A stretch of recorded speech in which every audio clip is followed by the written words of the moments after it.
Tapi pretty much dia adalah seorang Meiho ini adalah seorang penyanyi dari keluarga yang cukup wealthy, cukup kaya di tahun 1943-an gitu.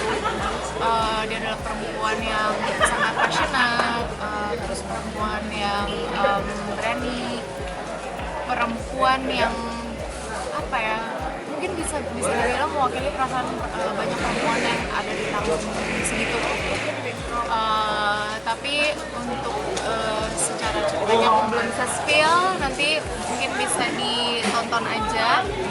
Tapi kira-kira kayak gitu sih.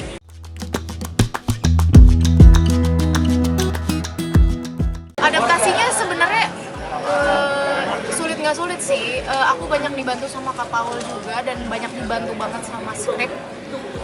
Karena di situ jelas banget dia orangnya kayak gimana, jelas banget kondisinya kayak gitu di mana. Aku cuman perlu melihat sebentar, aku cuman perlu research soal ini sih, behavior dan secara psikologi itu perempuan-perempuan di zaman itu seperti apa, terus bentuk-bentuk ininya, bentuk psikologi sih, cara dia berjalan, cara dia berpikir, cara dia apa ya, jatuh cinta dan segala macamnya itu gimana.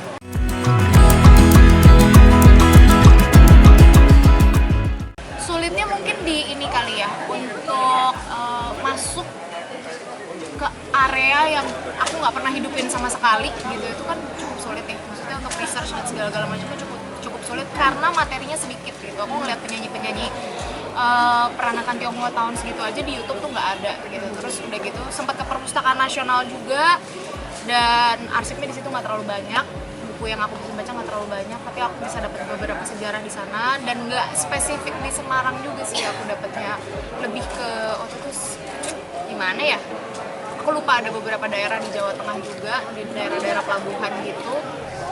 Tapi aku cukup tergambar keadaannya pada saat itu seperti apa gitu. Jadi susahnya mungkin nyari bahannya sih, lebih ke situnya. Bahan literasi yang tentang apa sih, kehidupan atau iya, kehidupan di zaman itu gitu. Terus udah gitu, maksudnya ada literasinya tapi sedikit sekali gitu. Aku cuma ketemu 2-3 buku untuk aku baca untuk research soal Meiho ini sih.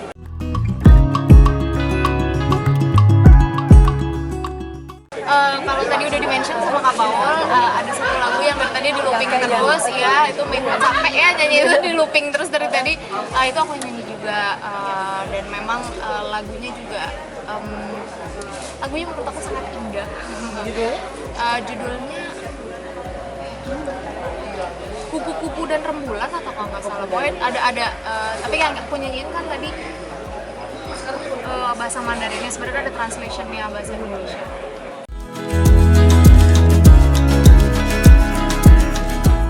Kebetulan karena aku dari SD sampai SMA belajar Mandarin, dapat Mandarin, jadi pronunciation-nya aku masih ingat. Maksudnya walaupun aku nggak bisa baca tulisan ininya ya, Hanzhenya, maksudnya tulisan Mandarinnya aku nggak bisa baca, tapi kalau sudah ditranslate menjadi huruf alfabet aku bisa baca dan bisa pronounce. Dan dibantu juga sama Mbak Cici untuk pronunciation-nya supaya benar, karena dia tahu kan gimana pronunciation yang benar. Jadi aku dibantu juga sama Mbak Cici yang researcher-nya kita itu, dibantu untuk pas lagi rekaman dan segala macam supaya lebih meyakinkan.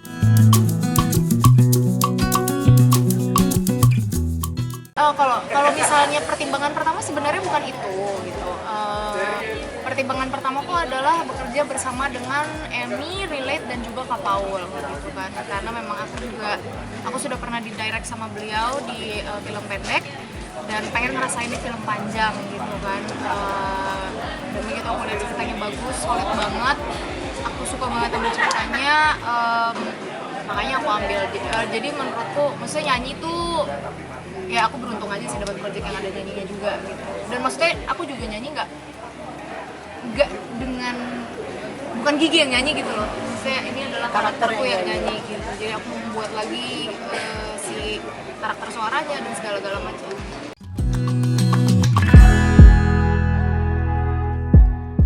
Enggak sih, karena kan kita sering nyanyi di kamar mandi ya. Jadi maksudnya nyanyi kan sering dilakukan gitu. Mungkin ya lebih ke kagetnya tuh karena style nyanyi zaman dulu kan beda sama style nyanyi zaman sekarang gitu. Jadi aku lebih diskusi sama Kak Indra, sama istrinya Kak Indra juga, karena yang bantu direct vokalnya kan istrinya Kak Indra kompos segala macam, jadinya aku ini dibantu juga sama mereka kolaborasi banget.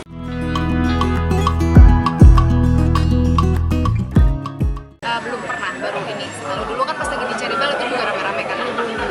Soundtracknya dari kita sendiri juga kan. Ini pertama kali.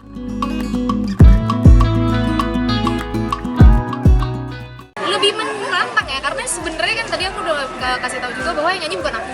Nah, ini aku membuat satu karakter dan warna suara baru. Challenging-nya di situ aja sih. Lebih nyari lebih nyari si warna suaranya nih boleh mana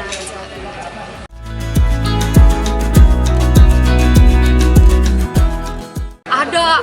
Siapa tuh? Aku lupa namanya. Ada di Spotify dan ada di YouTube. Penyanyi zaman dulu. Nyanyi zaman dulu, videonya masih hitam putih ya. Lucu deh mereka kalau nyanyi.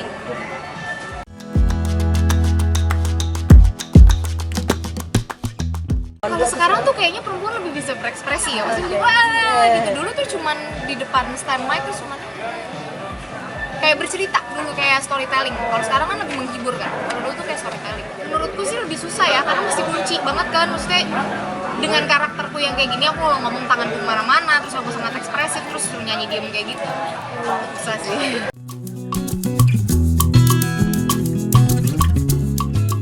Pasti, karena kan masih pas lagi reading juga kita sempet ngumpul dan ngobrolin soal pernikahan arwah ini kan. Sempet dikasih dokumenter, tapi sejujurnya aku nggak berani nonton. Cuman aku diceritain, aku tuh anaknya takutan banget juga soalnya. Jadi pas aku dikasih tahu, oh ini ada pernikahan arwah, ternyata kayak gini, dan ada beberapa berita-berita juga yang aku sempat skimming juga. Ada ya, gitu sih.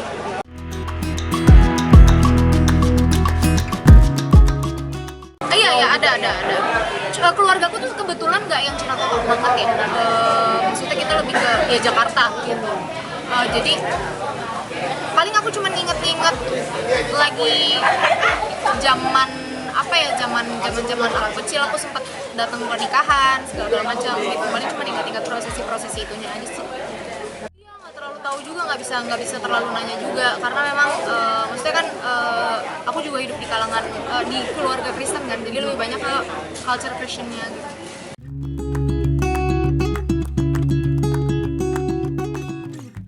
Gini sih sebenarnya, karena ceritanya menurut aku udah solid banget, udah sangat bagus. Jadi pada saat aku main, aku cuman megang tujuanku aja, udah gitu. Jadi aku nggak perlu tujuan si karakter aku aja ya gitu. Jadi aku nggak terbeban dengan banyak hal seperti kayak gimana nih gue kunci cerita atau apa gitu-gitu. Nggak terbeban sama sekali. Plus teman-teman cast juga membantu dengan sangat baik gitu loh, ngasih energi yang sangat baik gitu. Kapol juga ngasih energi yang sangat baik, yang dibilang tadi sempat diwawancara soal Kapol masuk nyelip ke salah satu corner gitu, itu aku juga ada di situ, aku juga lagi main di situ, dan adegan-adegan berat tuh kita selalu dibantu dengan sangat baik sama Kapol.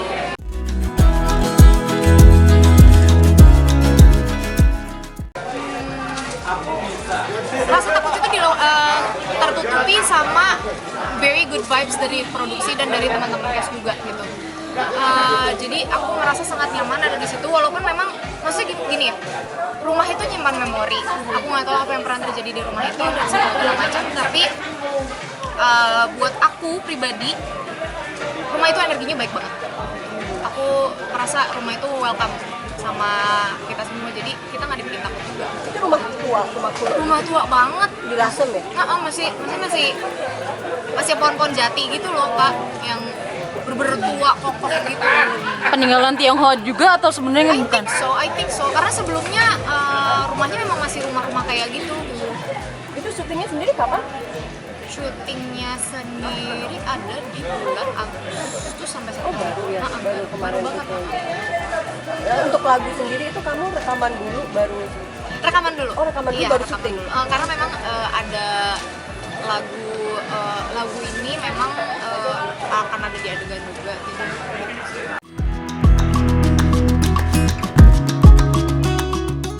Kan berkali-kali tuh sebenarnya bukan gara-gara apa apa-apa ya, tapi maksudnya faktor-faktor luar sih, apa namanya, kayak suara yang kadang-kadang kita nggak bisa prediksi, terus ya mungkin ada beberapa teknis, tapi itu juga nggak banyak sebenarnya, teknik juga nggak banyak banget karena memang Kak Paul dan tim produksi sangat menjaga, karena adegan berat tuh kan maksudnya nggak bisa segimanapun juga, kita pasti ada batasnya juga kan, maksudnya sebagai aktor nggak bisa yang gimana-gimana banget gitu, nggak bisa terlalu sampai kayak wah 1000 kali take gitu. Makanya Kak Paul dan tim produksi menjaga banget supaya take-nya terbatas.